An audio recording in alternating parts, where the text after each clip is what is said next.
সন্দেহ কিন্তু অন্তর্বর্তী সরকারের উপর আসতে শুরু করেছে। আমরা চাই সরকার সাফল্য অর্জন করুক। তাদের সাফল্য মানে আমাদের সাফল্য। তারা ব্যর্থ হলে আমরা ব্যর্থ হব। আমরা চাই না শেখ হাসিনা আবার ফিরে আসুক, আওয়ামী লীগের দুঃশাসন আবার ফিরে আসুক বলে মন্তব্য করেছেন বিএনপি মহাসচিব মির্জা ফখরুল ইসলাম আলমগীর।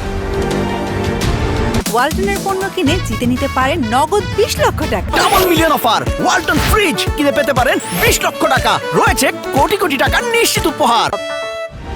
19 নভেম্বর জাতীয় প্রেস ক্লাবে 7 নভেম্বর জাতীয় বিপ্লব ও সংহতি দিবস উপলক্ষে প্রধান অতিথির বক্তৃতায় তিনি এসব কথা বলেন।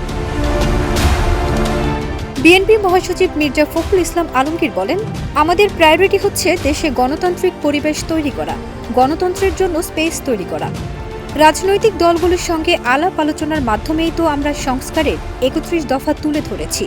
এখন নতুন যারা আসছেন তারা এক একজন এক এক কথা বলে যাচ্ছেন।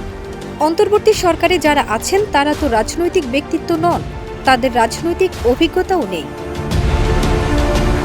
মির্জা ফখরুল বলেন, নির্বাচন কমিশন ঠিক করে নির্বাচন দিন, একটি রোডম্যাপ ঘোষণা দেন, কবে কি করবেন জানান, তাহলে মানুষের মনে আস্থা আসবে। নিত্যপণ্যের ঊর্ধ্বগতির কারণে অনেকে হতাশ হয়ে পড়েছেন। অনেকে বলাবলি করেন, এজন্যই কি সংগ্রাম করেছি, এতে করে আমাদের শত্রুরা সুযোগ নেবে। তাছাড়া পুলিশ প্রশাসন, নির্বাচন কমিশন ব্যবস্থা সংস্কার করে অন্তর্বর্তী সরকারকে দ্রুত নির্বাচন দেওয়ার আহ্বান জানিয়েছেন তিনি। ফারজানা নিকিতা, দেশ রূপান্তর।